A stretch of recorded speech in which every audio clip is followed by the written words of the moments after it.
Good morning to you all. Welcome back to the Namaste Experience. Wonderful to have you all here on this beautiful Tuesday morning. Once again, I am here in Portland. It is, 7 o'clock, and I'm up, ready to go. Happy to join.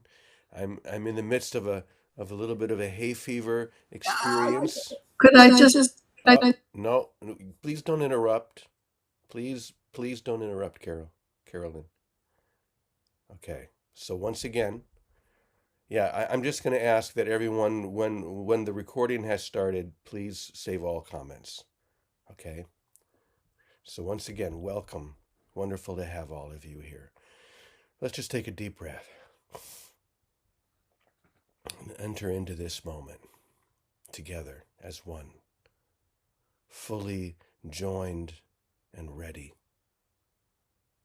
to respond to that one sacred current that that pulls us all toward that infinite ocean of grace. Let's feel that for a moment as we join, as we hold open this holy sacred space. One more breath. And so we begin. So I was thinking right before we started session, really remembering a moment from 1995 when I had first returned from Croatia and Bosnia, and I was visiting with the emissaries there, which I based my first book, Emissary of Light, on. And I remember when I first came back, I was with Vicky, and I told Vicky the whole story. And yet I had no idea what I was meant to do with that experience. I was told just to tell people, you are ready, that you're ready for this. And so at the time, I was helping out at a place called the Peace Abbey outside Boston, which Vicky had introduced me to. And I thought, well, maybe I'll write a song. That would be my first attempt to try and share whatever it was I had been given there. And so I wrote a song called It's Just a Matter of Love. And though I haven't sung that song in many years, it's a song that remains at the very core of what I think this message is and will forever be. It's just a matter of love. Let's just be there. Let's just share that energy, that vibrancy, that joy. And I also remember that around the same time, I was introduced to a guy who lived out on an island in Maine. And Vicky and me and a couple of others went to visit our new friend at that time, Baraka, who is with us this morning. You can see him. He's there with Vicky. I'll invite him in a moment to share. And I remember going out to Baraka's house and ultimately deciding to stay with him there. And Baraka, I guess he had a new computer and he had one that he wasn't using anymore, so he let me borrow it. And it was on that computer in about a period of 2 weeks that I wrote the entire book, Emissary of Light. Remembering that key message, that core, is that it's just a matter of love. So I'm going to bring Baraka and Vicky and Penny on in a little bit, but I wanted to show you that I have my own first copy, hardcover, of The Annihilated Self. So it's wonderful to be able to hold it in my hands. And I've been, of course, reading a little bit of it. It's very different reading it on paper than it is on the computer. Oops, excuse me. So I wanted to share a little bit that relates to that key message. It's just a matter of love, because isn't that what we share here every day? Isn't that our message here, morning after morning? It's just a matter of love. So lay aside all thoughts of God, lay aside all thoughts of the world, even yourself. And as it says in the Course, come with wholly empty hands unto God or into love. So I came across this paragraph that I wanted to share. It says, "Nothing matters but love, not as feeling and not as yearning, but as being itself. To strive after anything is to say, love is not yet. And this is the very root of all of our sorrow, the idea that love is not yet, that it will be here one day. It's coming. Don't worry, it'll be here. Love is not yet, the core of all suffering and sorrow. For in your striving, you run from the very wellspring that you seek."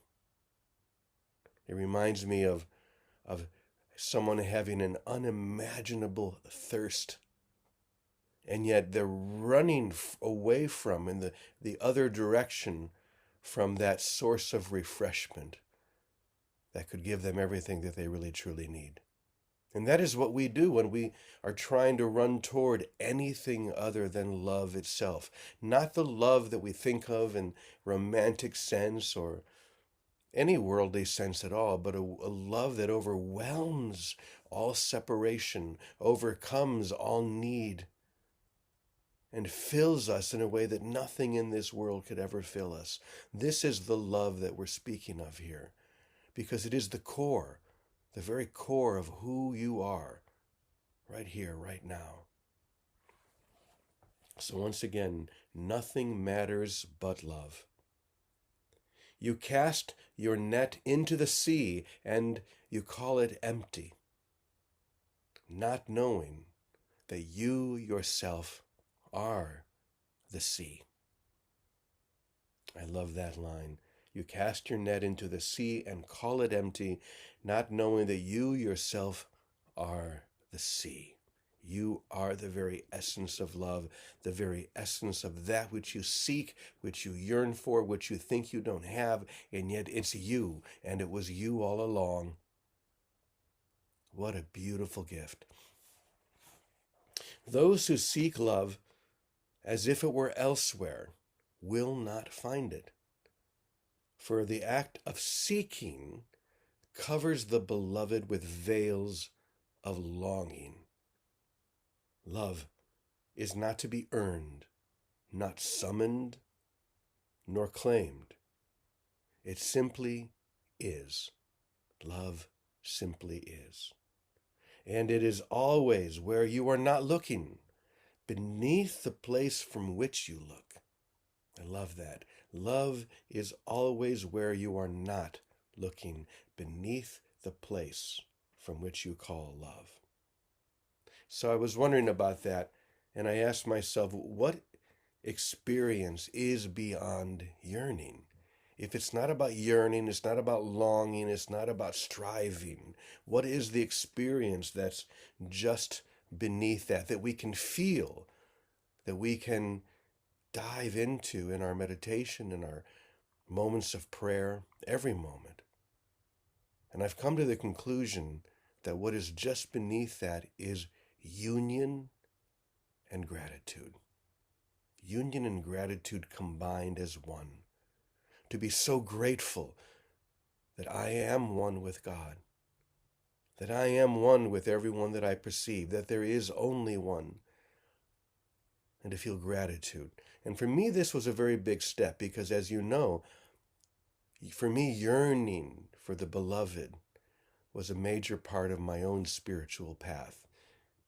But now through this beautiful teaching, it's broken through in a way that I didn't expect, where now it's not about yearning for something that is out there somewhere beyond me, outside of me, but the experience of union and gratitude for right now, that love simply is.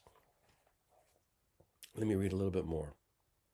The soul that ceases to strive becomes like still water, and in that stillness, love reflects itself, not as an object to adore, but as the face of the one who has vanished into adoration. The face of the one who has vanished into adoration. That's why we're here, to vanish into adoration. And it's a vanishing that is so filled with grace, so filled with light, that nothing is lost. Nothing could ever be lost when everything is gained, literally everything. And this is what we experience in love, the gaining of everything as one. One more little bit here. This is where I am leading you. Beyond cause, beyond need, beyond the self who says, I am loving. Even beyond that. In this place, there is no you. There is no other. There is only love, loving love, through no vessel and by no name. Only love, only God, only now. So this is what we celebrate. This is why we join here every morning, wherever we are, here in Portland and New Jersey and Boston or Mexico. Doesn't matter where we are, we join together, not in yearning, but in celebration that only love is real. So, Vicky, I'm going to ask you to introduce our friend to everyone, and then would have you and Baraka share a little bit before we have Penny Honey come on. Good enough. Thank you, Brother James. And hi, everybody. It's so nice to be here. And it's really a joy to be here with, and you all know Baraka. Most of you know Baraka. So, Baraka and I and James, we've been brothers, sisters for how many forever? Thousands of years. Yeah, many, many lifetimes. And we've gone through all these stages together, really laughing and crying and playing with each other through every single one of them, which is really, when I look back at it, it's been really a gift. And so Baraka has been, it's almost like Jimmy and I and Baraka have been a blessed trinity for many years in all of the projects that have kind of come about. We had a center, Heaven's Gate in Quincy. Jimmy went on the road with Baraka in a school bus. He wrote his book in his house in 2 weeks. That's when you know things are just coming through. And coming in this morning to hang out with you, Baraka, after yearning and longing and striving, after that's a land of make believe out there. And where do we land? We land just being with one another, being with. You know, we let spirit take us. And when we finally let and not trying to figure anything or strive or anything, we find ourselves just being with each other in love. That's it, in the land of love. So here's our brother. What do you want to say, Raka? Um, I am constantly, I mean, there is not, I don't think a day goes by that I don't think, what did I do? That that I was able to fall into this amazing trinity of love and how I mean, well, there was a fourth. Yeah. There was there was our brother. Oh dear. David, Yeah, Yes. I know, but I just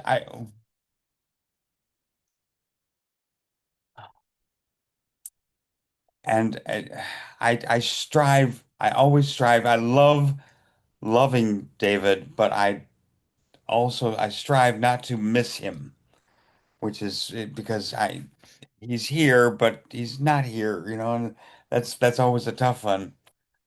Anyway, change the subject. So we are still 30 on years later. We're still hanging out. We're still with each other. We're still wandering the same streets of heaven, trying to trying to understand what it is we thought we were doing here, and understanding that what we thought we were doing here has nothing to do with what we truly are. Nothing whatsoever. Thank you. I love the new book, by the way, James. Thank you. And Baraka did most of the editing for many of James's books. He did he did the marketing, the editing, the scouting, for many projects, all kinds of projects. And you were the hands on and feet on the ground Mm. and taking the message, living it and applying it. And now we really do land in the love of being with one another. And it is a time to rest and be grateful, and you just being and celebrating, because there's nothing left to try and get or do. Just grateful, just grateful. And even here, like when I've been here in New Bedford at my sister's, there's nothing to do. There's no effort except to be present with love in whatever is present, a sister, a brother, a table, a cat, a dog. Just be present be with everything with no goal, no outcome, as we are here, and let it all unfold. And it usually unfolds kind of playfully, is what has happened this week. It's been a lot of play, Christmas play. So, okay, Brother James, that's it from this end of town. Thank you so much. In fact, I would love to celebrate part of this joining with all of you to remind Baraka and Vicky of so many adventures, but probably my favorite was when I did something that I call the most stupid, wonderful thing I ever did, which was to buy a huge 40-foot long bus when I was living in Joshua Tree, California, before I moved to Ashland. And that was when Baraka moved out first to California and then came with us to Oregon. And Baraka and I had so many adventures traveling around the world. Well, not the world, but the country. It felt like the world. Uh-huh. Doing tours with this amazing bus. In fact, I just really quickly, I brought this up. So take a look at this. Thank you. There's Baraka, our bus driver, and it's a horizontal peace pole on both sides. May peace prevail on earth.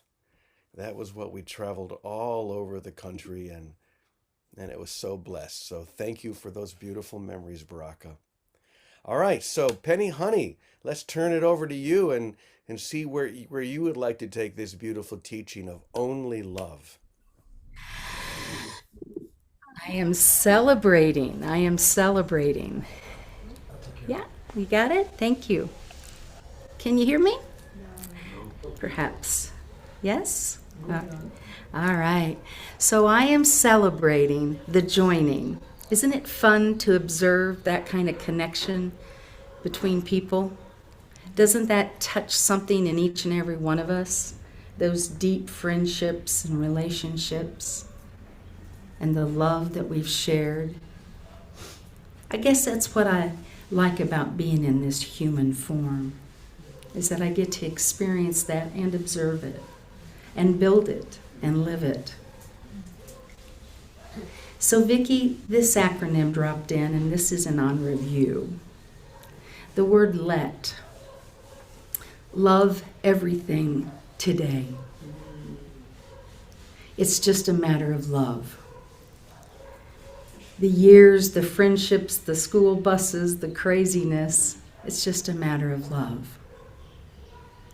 It's a matter of love.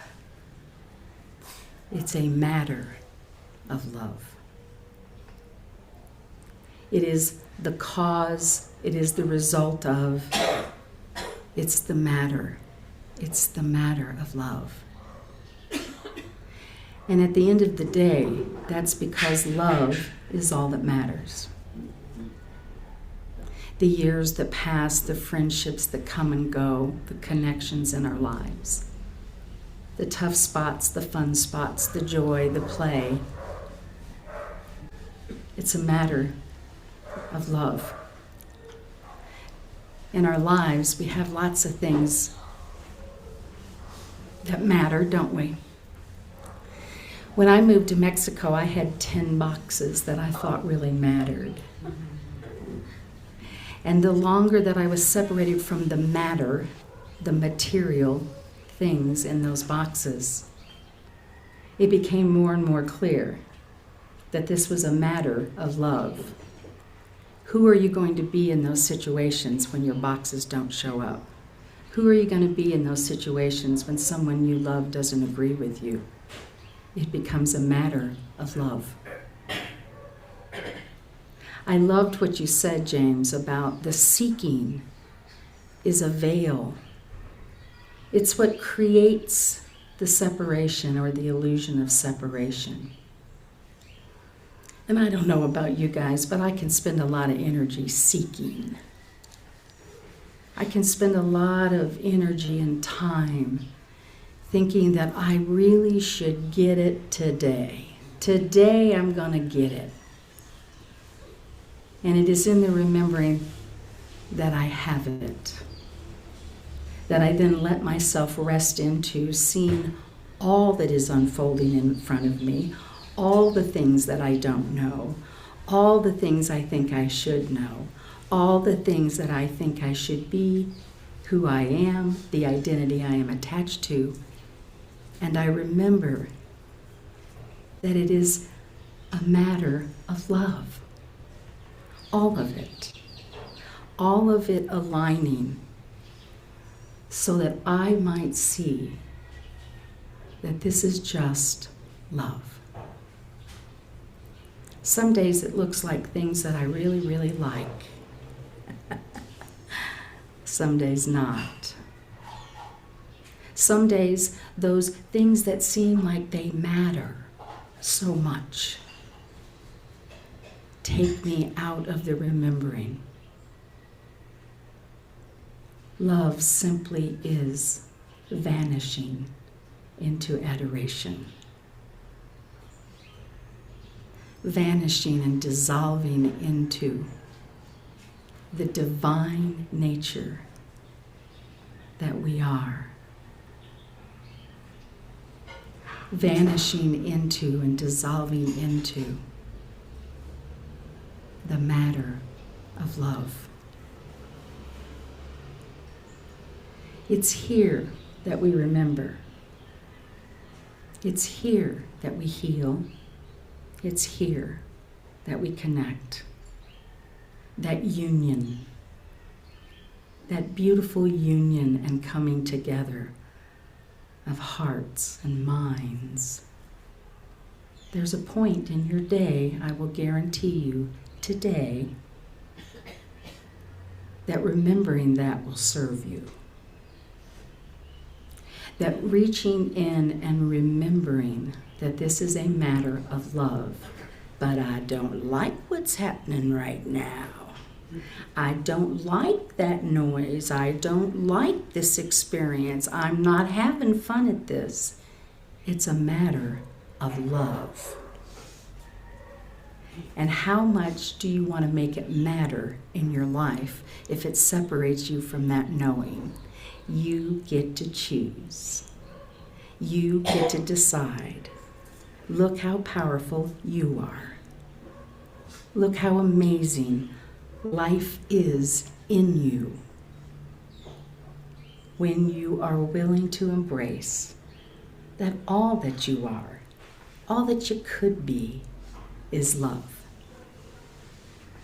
Even when I show up aggravated or fussy or in a hurry or just not really pleasant. Now, none of you have ever seen that. I'm sure. And it's a matter of love for me to put my arms around that divine self that I am, and to put my arms around the divine self that each of you are, and remember that it is a matter of love, because really love is all that matters. So, James, what do you have to say? Well, thank you so much, first of all. It's amazing how this comes down to a question of matter. what really matters. And I love the example that you shared of when all the matter that you had packed into boxes didn't arrive. And at first, the feeling is, well, what am I going to do? My stuff isn't here. All the things that I thought mattered. But very quickly, you found that very little of that really mattered. The things that you needed showed up later. The rest of it didn't. None of it mattered. I also remember I've brought many groups to Assisi, as you know, or walking Caminos through Italy. And one of the people who came with me was our dear friend A, she's either sitting there at Namaste right now or watching from somewhere. But A is a very strong, resolute woman, as those of us who live with her know. And yet when her suitcase didn't arrive for the whole trip, practically, I thought, well, what is this, very strong, resolute woman going to do? Well, she melted because she realized what really mattered. It didn't matter that she didn't have her matter. What mattered was the love that she was sharing. She was such a beautiful example for me at that time. So let me just share this final couple of sentences one more time before we go, because to me, this idea of becoming like still water, just clear, is really the key. The soul that ceases to strive becomes like still water. And in that stillness, love reflects itself, not as an object to adore, but as the face of the one who has vanished into adoration. And it's the vanishing into that adoration that we say together, Amen, Amen, Amen y punto. Have a brilliant day, everyone. You are loved. You are cherished. Bye-bye.